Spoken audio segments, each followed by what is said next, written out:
Recording for this meeting has begun. So again, thank you for joining us today. It is my pleasure to introduce Peng Chen. Let me tell you a little bit more about Peng before I hand the presentation over to him. Peng is an assistant professor in the School of Public Affairs at the University of South Florida. He has interdisciplinary backgrounds in urban planning, transportation engineering, human geography, and statistics. His research relies heavily on quantitative analysis, especially in spatial regression and time series analysis. So Peng, with that, I'm going to hand the next 45-ish minutes over to you. So take it away. Thanks, Stephanie. Hello everyone. I'm Peng Chen and I work at the USF, and today I'm going to share my current research. I'm working on the commute trip reduction, and today the topic I'm going to present my understanding of how those commute trip reduction program really help congestion mitigation, especially to evaluate what tools are working and what tools they may produce counter effect. So this research work actually done with my research assistant, a graduate student coming from the Department of Statistics at University of South Florida.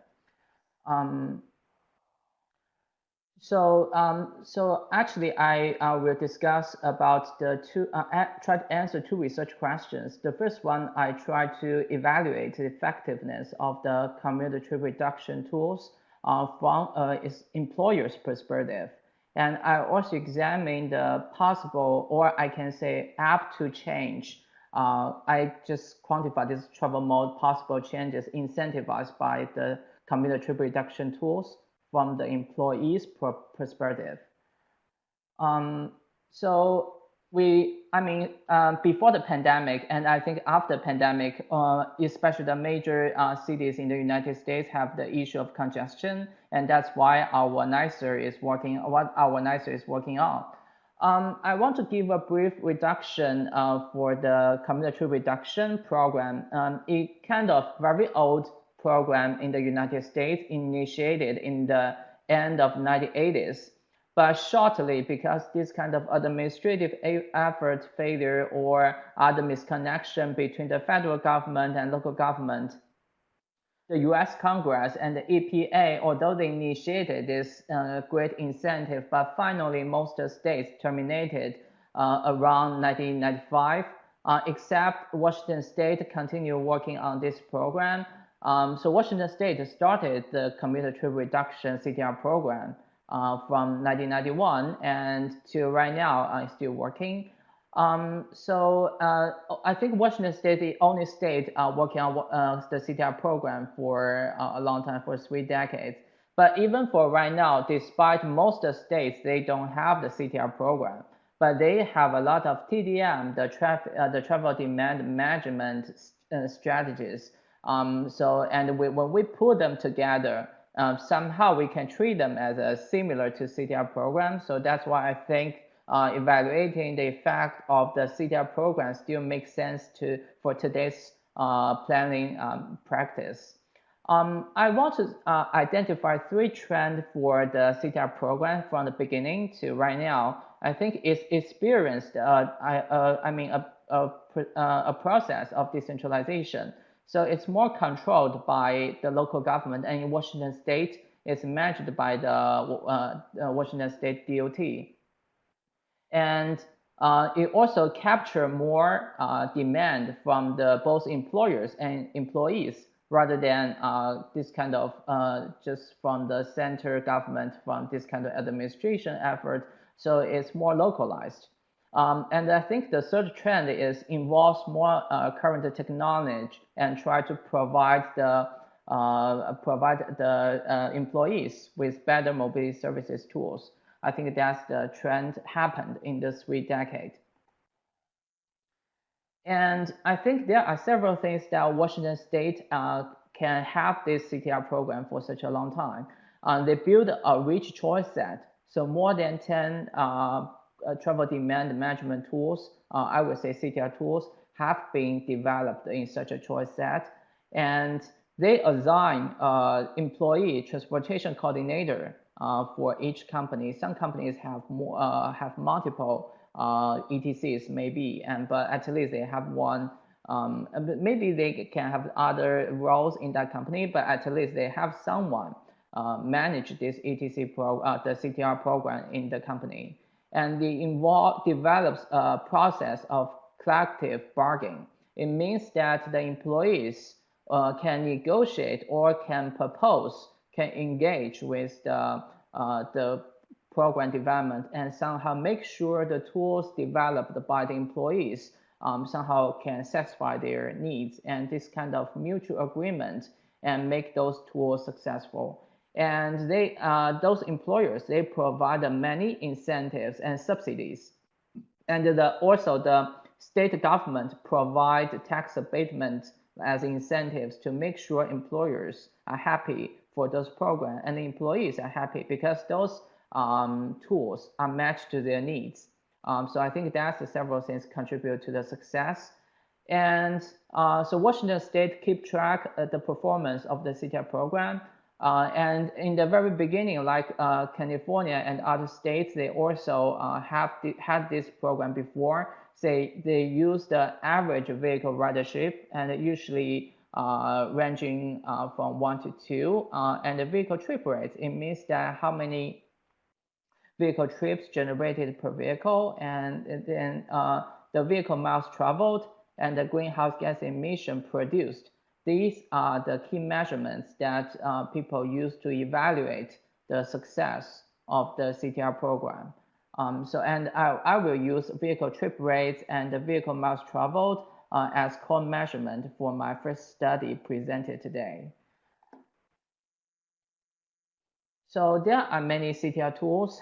If you have never heard about that before, here I'm listing them as first one is the kind of program promotion.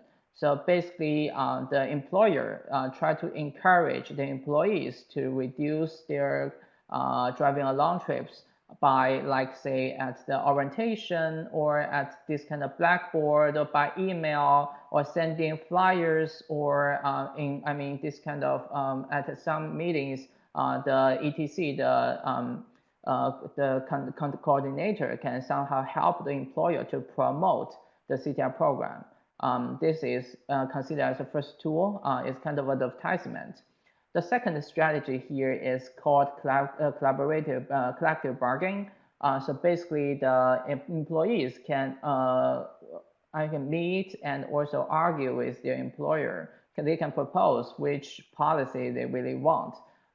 This is second strategy, and they also have alternative transportation mode, such as building the pedestrian and bicycle facilities, or they encourage, develop the bus stops or initiate new bus routes to to somehow getting close to the work site, considered as a development for alternative transportation modes.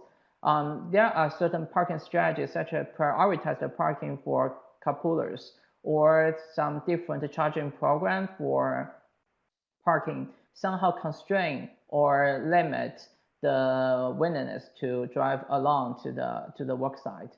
The fourth tool here is the employee transit pass or transit subsidy. Here I want to mention the two things can be different. Transit pass is just give you the card and also put money in the smart card, and then you can use that for for bus trips.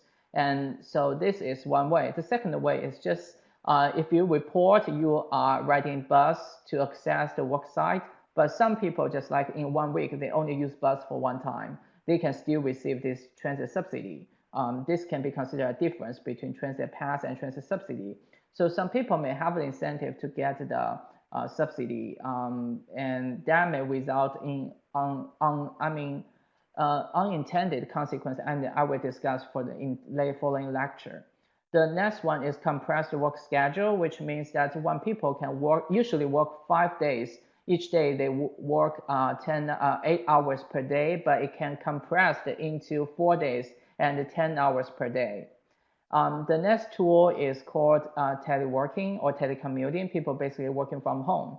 The next one is flexible work schedule. So there's no, people don't have to come to the work site at 9 a.m. They can come at 11 a.m. as long as they stay there for 8 hours and finish their job.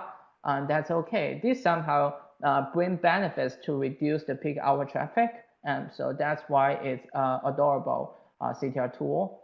The next one is employer provided vehicles.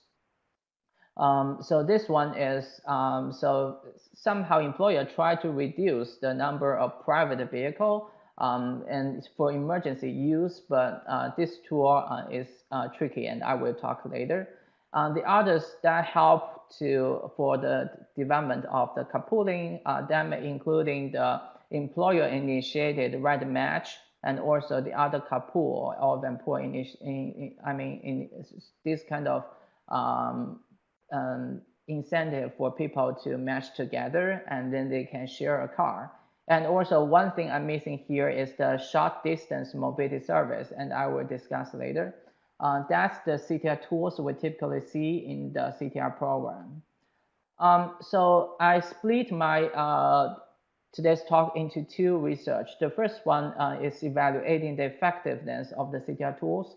And my research questions here is, what CTR tools still work, and which CTR tools is more efficient? So here I use statistics models to examine the relation between different CTR tools with the VTR aggregated to the employer's level. So each employee will report whether they have a car or they ride transit to access the work site. So finally, I aggregate that based on the employee's ID and also employer's ID, and finally I can get the VTR at an employer's level, and also aggregate the VMT, because each individual employee, they can report their commuted miles, and then this can be also aggregated. So that's the two objective measurements that I used for the first study. So here I'm presenting you the 9 counties that have CTR programs in Washington State. The data, I have to acknowledge, the data is supported by Washington State DOT.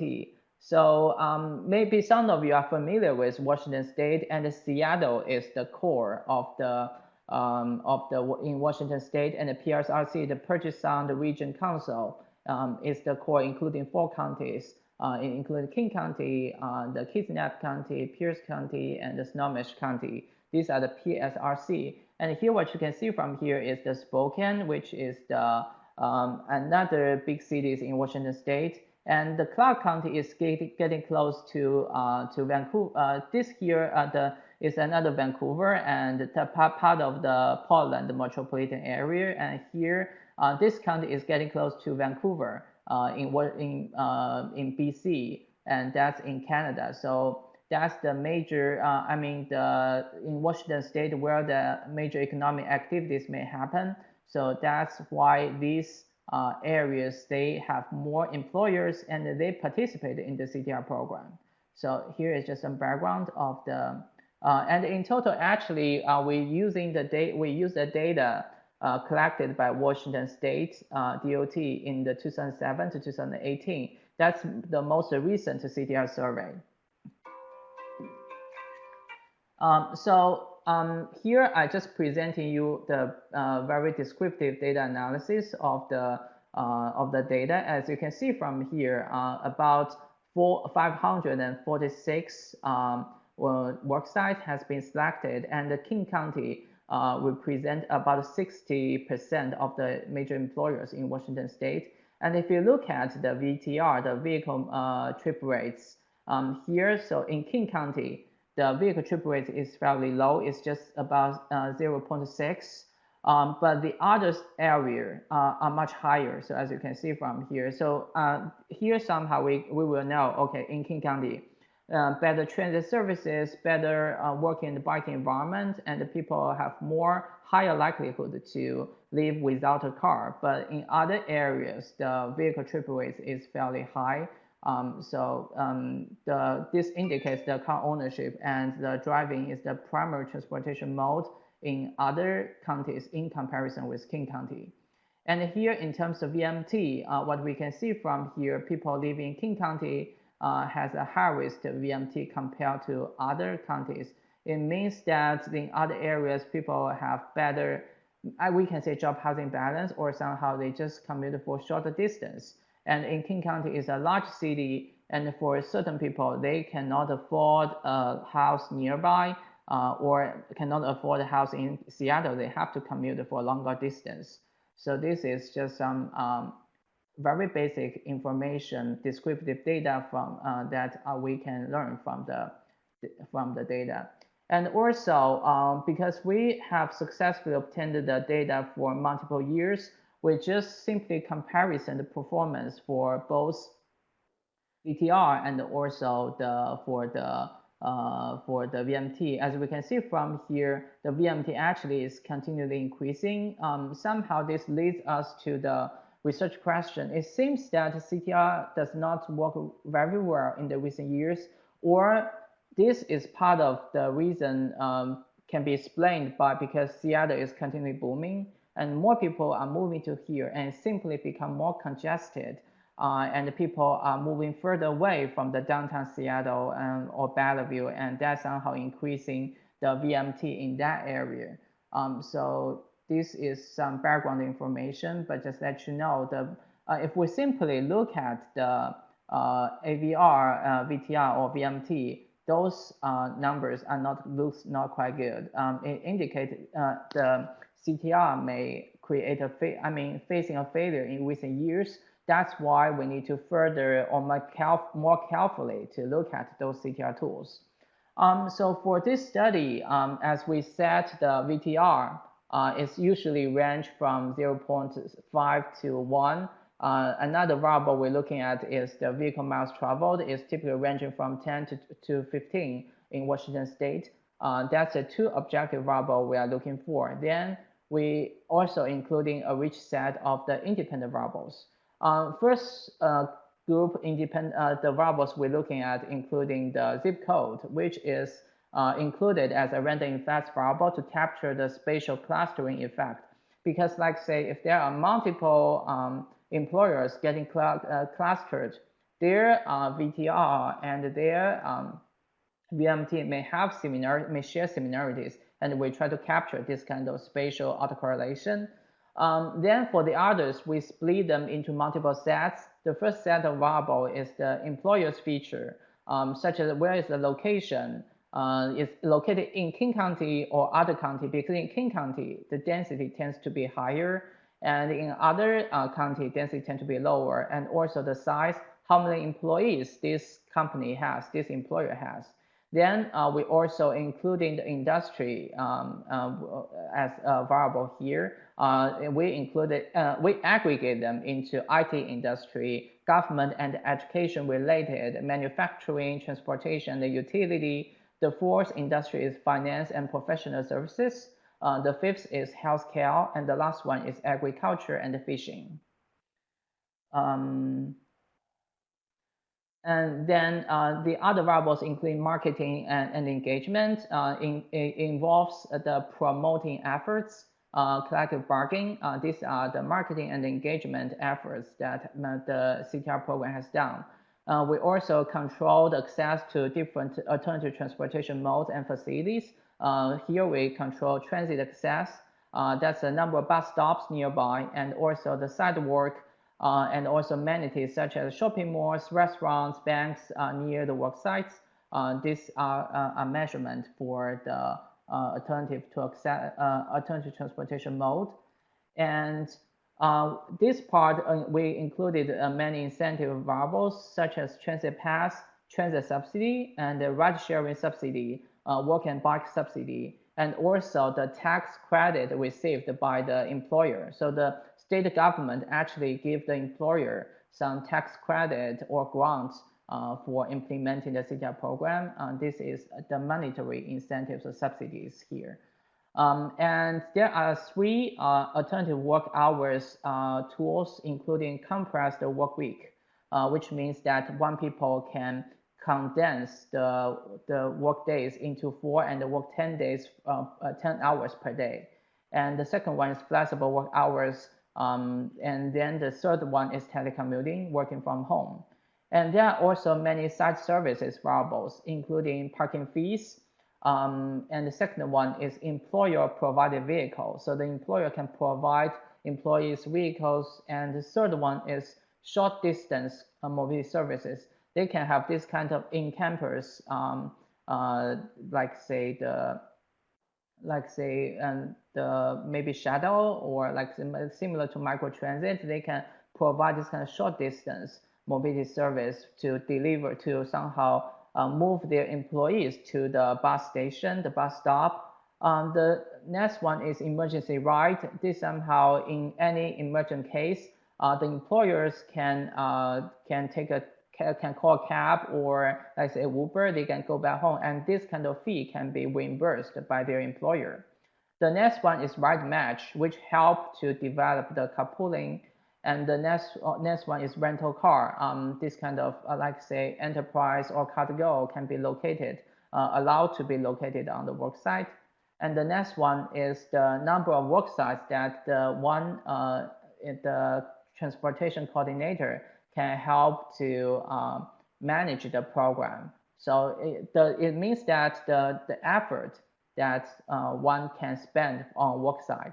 So these are the variables we included, because this at employer level. So that's how we split the CTR tools into different groups. And the model we used for this study is the generalized linear means model. This model is a hierarchical model, but somehow we can include the random effects to capture the spatial clustering effect. And then I want to skip the results in these tables. They are just too detailed, but please trust my interpretation. Now we directly jump to the results. So here is just the results for the random effects. Now we can interpret the findings. The first finding here is the companies in King County tend to have a lower VTR. So it means that the car ownership in King County, in Seattle, Central, AVR, Bellevue, these are the major part in PSRC, the very dense part.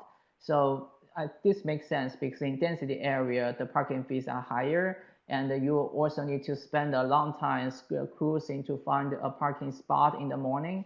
So in general, the companies in King County have a lower VTR. And also large employers, this is just interpreting from the number of employees in each company. So those large employers with more employees suggest a lower level of VTR. So I think this makes sense, is that like say maybe Microsoft or Amazon, they just located in downtown Seattle and downtown Bellevue, and they have many employees, and it's very competitive to get a parking spot in downtown Seattle and downtown Bellevue. I think that makes sense. That's why they have a lower level of VTR. And the employees in the IT industry has a lower risk of VTR in comparison with other industry. So in our model, we set up the IT industry as the reference level for comparison. The next one is the process of collective bargaining shows a negative association with VTR, which means that people really care about this CTR program are those people who don't want to drive a car. So their opinion are very important for the success of a CTR program. So this somehow show the relation here. The next one is the sites with very good access to pedestrian facilities suggest a negative correlation with the VTR. So this indicates that when people considering, especially those work sites, have very good working facilities, their VTR tend to be lower. So that's an indication of the alternative transportation mode. The next finding here is the providing transit paths encourage people to drive less, tend to have a lower VTR. However, providing transit subsidy somehow shows a positive relation with the VTR, that people may use this to drive more. And the compressed work week suggests a negative association with VTR. So this is an effective tool. And both employer-provided vehicle and emergency ride suggest a positive association with VTR. Here I also want to add, most of the company, if they have compressed work week, they tend to have the telecommuting and the flexible work schedule. There is a very high correlation resulting collinearity issues for such tools. So I will take if compressed work week, if this tool works, and then we assume telework and also flexible work schedule will produce the similar effects. And then the last one here is the emergency ride and the employer provide vehicles. They show positive association, and I will do the further explanation later. There are several results that we also identified from VMT. So employers working in King County tend to have a higher VMT. This makes sense because in King County, just more employees, but the housing supply nearby or inside Seattle or Bellevue, they cannot support, can satisfy the needs of employees. Employees need to leave, commute for a longer distance to access the city center for jobs. The next one is employees working in manufacturing, transportation, utility industry commute a longer distance than employees in the IT industry. This result, I think, also sensible because manufacturing cannot earn as high income as like say IT industry, and if IT industry occupy those housing neighborhoods, communities, near the work site, and then manufacturing, they have to commute longer distance because the housing in the more suburban area can be cheaper. And the VMT shows a positive association with collective bargaining. Again, for those people who live further away from the work site, they care about those CTR tools because their life quality is closely related to CTR policies. They care about that. And the VMT suggests a negative association with distributing transit to employees. Again, so for those people, for people living far away from the work site, they may use this kind of express transit more. They care about these CTR tools. These are the results from the VMT part. To put them together, I identified several key findings from this study. The first one is when we try to encourage employees to change their travel mode and support this kind of mitigate congestion, to change to more pro-environmental behavior. Distributing transit paths is a preferred strategy. And here, I want to also mention distributing transit subsidy is not a good idea because like for one individual employee, he or she can claim for the transit subsidy even if he's just using transit once a week. And those money actually can be changed into the money to support his gas. And then he or she can still mostly drive to access the work site and earn the money. So this money cannot really constrain their use of transit. But if you just put the money into the smart card, this can somehow encourage them to use the transit. So this is, I think that how I interpret the result I found from my model. The second one is the employer provided goods, including like say vehicles, employer provided free vehicles or emergency rides. Somehow they just in a form allow the employees to use them as free public goods. Then they just use it, and somehow like say employer provide vehicle or emergency ride, they don't really reduce the traffic. So that's why I think they are not good CTR tools. They cannot help reduce the traffic. They can be treated as welfare that the employer provided to the employees, but they don't really help manage our traffic.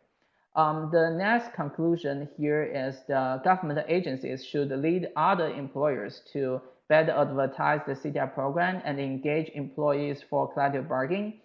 This is one thing that we observe in our study, but not clear in the result, is that the governmental agency, because we have 6 types of employer, but the how responsive or supportive that practicing different CTR tools, the government lead the role. So they have more experience. But for those large employers, especially the IT employer, they don't really care about such as especially for the promotion efforts. Most of them maybe just have 2 or 3 or 4, but like for the government agencies, they have like 10 ways or 9 ways, 8 ways to do the promotion. So somehow the government agency play a leading role, and they can engage more with the employers, and somehow that's where the potential lies in, because the CTR programs in the other employees have not been fully developed. This is something we're noticing from the data.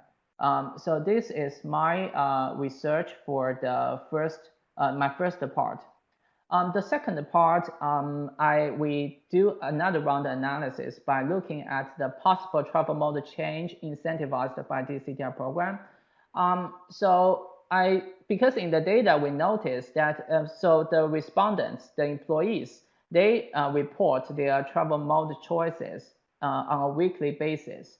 Like say on Monday I will drive along, Tuesday I drive along, but Wednesday I take a bus, Thursday I take a bus, and Friday maybe I drive along. And some people maybe drive along for 2 days and then maybe use working and biking for the other 3 days.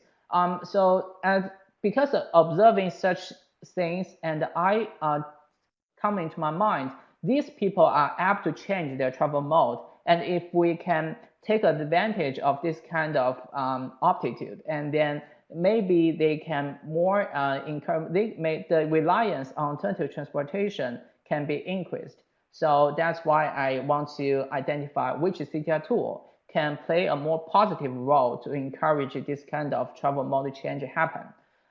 So some employees, they are very loyal to drive along, but others, they are apt to change. They are open to alternative transportation mode. So that's the incentive we want to do this second study, and it is at the employees level, so individual level.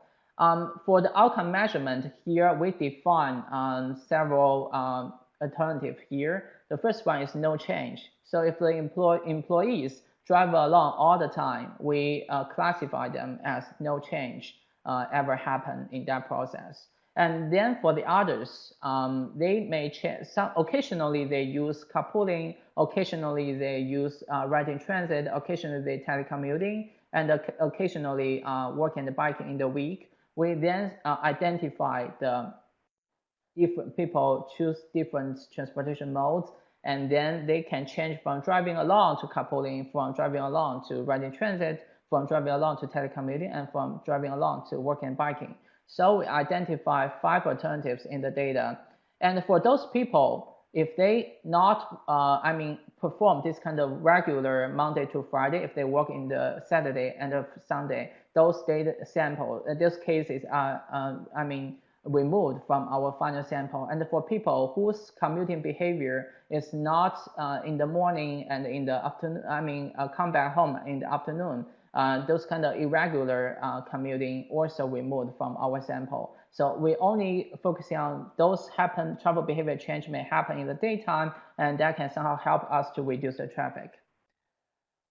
When building the model, I split the variables into several groups. The first part is the CTR tools, similar to what we have seen in the first study, and then also employers' characteristics. And for this part, the good thing is that the survey asks about people why they don't drive along and why they drive along. So we have many attitudinal factors reported from the employees. Unfortunately, we were not able to obtain the employees' social demographic factors and their socioeconomic factors because the survey did not collect this part information. If we have this part, then that can make this model stronger. But right now, due to the missing data, we cannot have this part. So for the variables, I don't want to repeat the CTR tools and the employer's features because they are similar to the first study. The additional factors we included is the employee's attitudinal factor, explain why they not drive along or why they drive along. That including whether they are satisfied with the incentive, and then does the incentive help somehow push them to not drive along, or for health issues such as walking and biking, or because parking is so expensive, or they choose not to drive along, or maybe they don't drive along because they save commuting time because of the HOV lanes, things like that, or because the alternative transportation mode is just for convenience, or they cannot drive for physical constraints, things like that.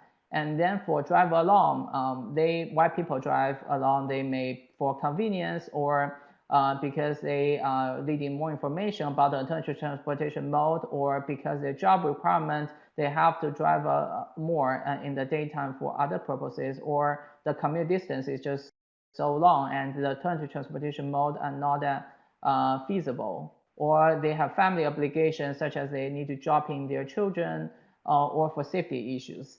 These are the attitudinal factors we add to the model. And for the second one, we use mixed multinomial logic model. This one can allow us to add in random effects to capture the similarities by spatially and also the individually. So that's why we use this mixed multinomial logic model. So here is the results.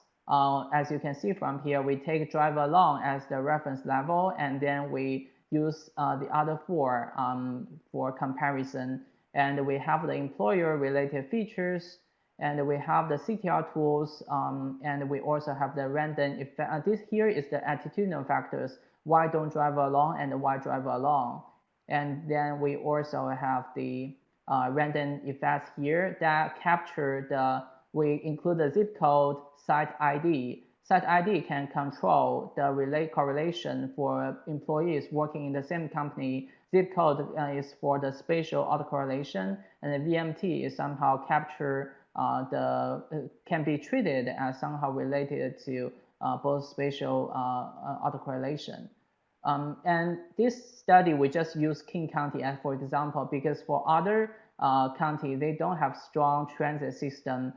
So the mode change in other 8 counties are not that frequent. So here, now please trust me to my findings. The first part is about 46 employees in King County. They have a lower level of car dependence. They're subjected to occasional use of car sharing, which is 10%, telecommuting 3%, riding public transit about 29%, and working and biking is about 4%. Employees in the IT industry, they are more likely to change it from driving along to telecommuting. So this can be taken as the flexibility that employers given to IT industry employees. Employees in the IT industry are more likely to change from driving along to riding transit in comparison with employees in the manufacturing and the healthcare. So transit use is also more accessible for employees in the IT industry. And the employees in the IT industry are more likely to change from driving along to working and biking in comparison with people working in the finance and the professional services. These are some basic findings. The other results, employees who actively bargain for CTR policies are more likely to change from drive along to telecommute. Promoting transit access encourage a travel mode change towards riding transit, while discourage from the change towards telecommuting. So transit access can do encourage riding transit, but the percentage of telecommuting in those companies are generally lower. And providing transit pass does promote the travel mode change towards riding transit. Providing car sharing subsidy discourage the travel mode change towards telecommuting if given the car sharing subsidy. And then compressed work week is positively associated with the travel mode change towards telecommuting, while negatively associated with change towards car sharing and working and biking. So compressed work week, because I mentioned before, most of the companies, they have the policy of compressed work week. They also have telecommute. So telecommuting do encourage telecommuting, but while it's negatively associated with car sharing, working and biking. Flexible work hours is positively associated with the travel mode change towards telecommuting and working and biking. That's the results, the first part. The second part, parking fee is very effective. So it strongly discourages driving along, and it can promote the travel mode change towards all other four. So it's very significant. And the employer provided vehicle and short distance mobility services. Both are negatively associated with the travel mode change towards telecommuting. So if we provide vehicles to employees, and if we provide short distance mobility services, people may not telecommute. The availability of rental cars on work sites is negatively associated with travel mode change towards walking and biking. So if we provide rental cars on the work site, the likelihood of walking and biking to access work site is reduced. Attitudinal factors shows very strong effect encouraging the mode. So for people who choose driving along, they just for every reason they just want to drive along, for convenience, for family obligation, for commuting distance, job requirement, safety. They just want to drive along. And for people who choose alternative transportation mode, they may consider about the incentive, they consider about the health benefits, they consider about their time availability, and also considering about saving parking fees, but not for physical constraints or say convenience. That's the results I have from this study. So in total, I want to say there is still a great proportion of employees, they are apt to use alternative transportation mode in addition to driving along. And providing transit access and promoting transit access and providing transit pass are effective tools to encourage people to use transit. The people in the IT industry, they have more choices and greater flexibility compared to people in other industries. Parking is always the most effective tool to discourage driving, and alternative work hours, including compressed work week, flexible work hours, or encourage the travel mode change towards telecommuting. And attitudinal factors still explain a lot, although this is kind of confounding effect, but actually are very strong. People choose their mode because of their self-preference. So that's the result here. So for implication, I think for continually promote transit access and provide transit pass to employees is a good strategy to encourage the use of transit. I know employers hate this kind of parking stream because their employees don't like this kind of policy, make their driving more expensive, but parking is very effective to constrain driving. And the work schedule flexibility, no matter alternative work hours or other compressed work week, they can or encourage the telecommuting. And especially after pandemic, we see how many people are teleworking, and this can somehow greatly reduce traffic, and that's a good thing. And we should discourage to provide, at least we should optimally regulate the free rides to employees. No matter employer provided vehicles, emergency rides, or other transit or car sharing subsidies. The different TDM tools, I think because the joint effects right now, we're looking at a joint outcome. So the interplay, the relationship among different tools need to be carefully considered. That's why my kind of final ending. And there are some general issues I want to mention. So this is only unique to Seattle, especially IT industry is very popular there. But I still think despite CTR is being outdated, but still it's a kind of pooled TDM package. It can be considered by the other local agency. We can, and especially carefully thinking when we put different transportation policy together, what is the joint outcome? And for limitation, the first study failed to account for the household location choice, and the VMT model is not strong because people choosing their home location for various reasons, but not just for transportation policies. The second study, we failed to include the employees' social demographic factors, the building environment factors, and the limited to King County. So I think these are the limitation of my study. And I have to acknowledge the funding support from NICR and also the data support from from Washington State DOT. So I think that's all my presentation, and now I think I need to take the questions. Sorry for taking so long time. Okay, Peng, thank you so much. You take a break. We'll do a few little things here, and then we'll take some questions. I do know that we do have quite a few questions, so we'll try to get through as many of these questions that have been submitted. If we are unable to get through all of the questions that have been already submitted in the Q&A box, what we'll do is we'll take those questions, I'll send them to Peng, and we'll get you an answer, and we'll post it on the NICR website underneath the recording. So Peng, I'm just going to start with the first question, and then we'll go all the way down. So the first one says, are you controlling for availability bias? Parking rates as a proxy for drive alone are easier to measure than other modes like transit, where tracking is either technically or politically difficult. Only self-reporting services as a source for that data. Are you controlling for availability bias? Parking rates and proxy for driver alone are easier to measure than other modes like transit, and tracking technically or politically difficult. Only self.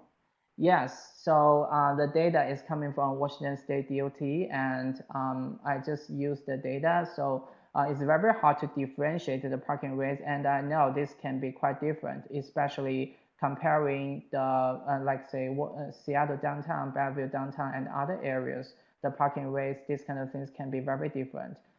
So we just based on the Washington State collected data. So this part, I would say the data is a little bit rough, especially the parking performance can be measured quite differently. Yes, I think, hopefully I give you a right answer from this part. Yeah, Peng, if you need clarification, we'll get the question, the individual that asked the question, we'll get them to provide some additional comments. Okay, the next question comes in and says, why is the provision of transit subsidy resulting in higher use of autos? Yeah, it sounds counterintuitive. Okay.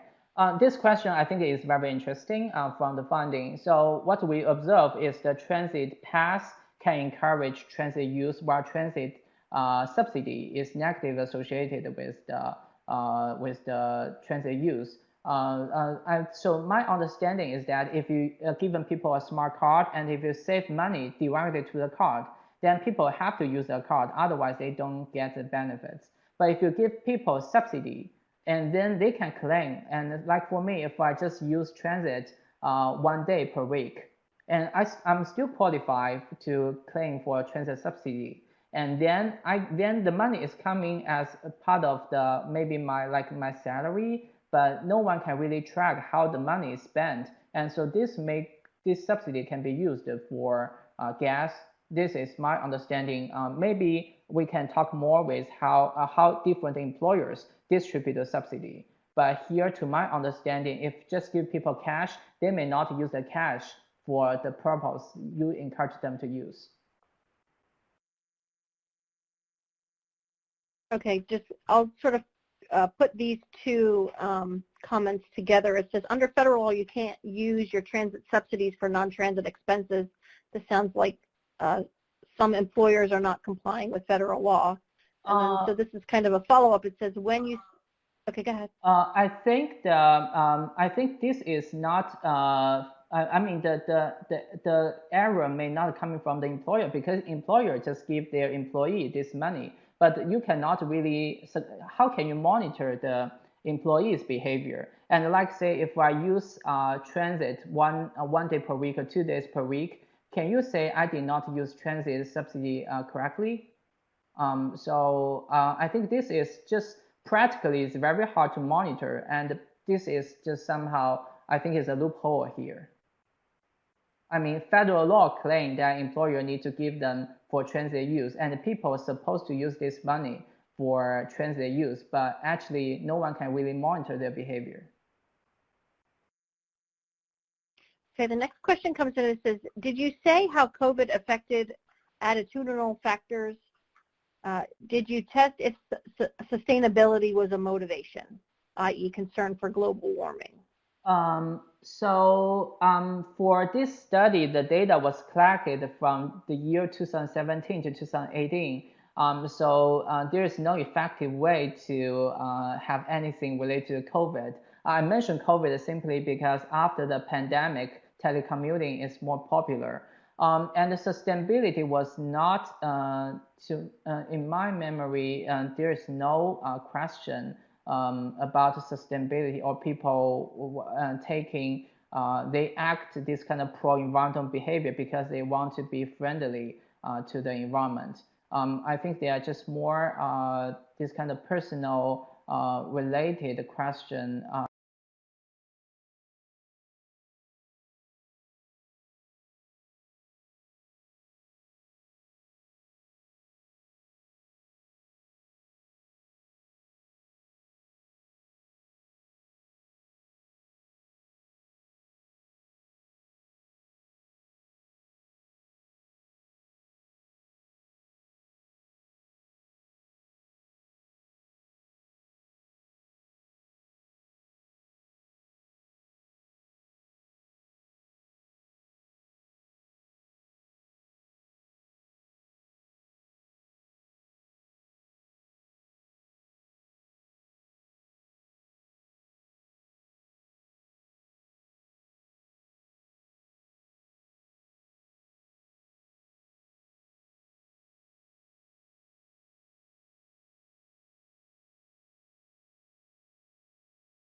Closely related, such as convenience, safety, incentive, money saving, or parking, or like say family obligation, things like that.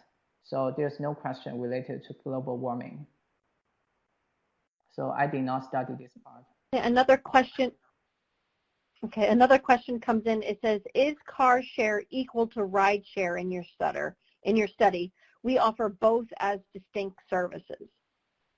Okay, so I'm sorry for this part. Maybe I used the wrong words in writing the paper. So yeah, I treat them equally in my paper, but actually I think they are different. So car share may not really involve like TNC services, but ride share can be TNC services. So thanks for the reminder to differentiate the different terms here. So that's a very good point. Thank you. You're welcome. And then the next question comes in. It says, you mentioned that a parking fee is a strong tool for affecting mode change from driving alone. How does its effectiveness compare to transit subsidies and free transit passes? Thanks for this. I'm still working on the second study, and it has not been completely finished. I mean to compute the elasticity for or marginal effects for both parking and the subsidy and the transit pass, but right now I have not done this part yet, so I don't know. I only did the computed the elasticity for my first paper, but in that paper parking is not significant, so I cannot interpret anything from there. But in the second paper, parking is very strong for all alternative modes. I will do this later, but right now I don't have an outcome. Okay, this is an interesting question. It says, did you find any multi-worksite employer using proximate commute? For example, matching employees to work sites closer to their homes. For example, allowing teachers to work at a school closer to their home. I know Washington State have this proximate commute as a very effective policy for those people working in bank and people working in supermarket. But in the CTR data from Washington State, this has not been included as a tool. So there's no way for me to identify such multi-site employees. So I have to say sorry. We only have one variable is indicating whether the transportation coordinator who is in charge of this CTR program, they can report how many work sites they work for. I think that's the only variable we can include, and I have included that in our second study, and this variable is not significant. But for other employees, if they work on multiple sites, there's no way for me to detect. Okay, another question comes in. It says, how do you link compressed work week leading to increased telework? Link compressed leading to. In the data, we observed for most companies, if they have compressed work week, they usually have telework. So these two variables are highly correlated, resulting in very serious collinearity issue, and that's why we dropped telework. But if we can simply replace the compressed work to telework, and most of the findings are consistent. That's why I interpret like this, and hopefully you can treat this as acceptable. So they are highly correlated, like roughly around 0.9 for the correlation.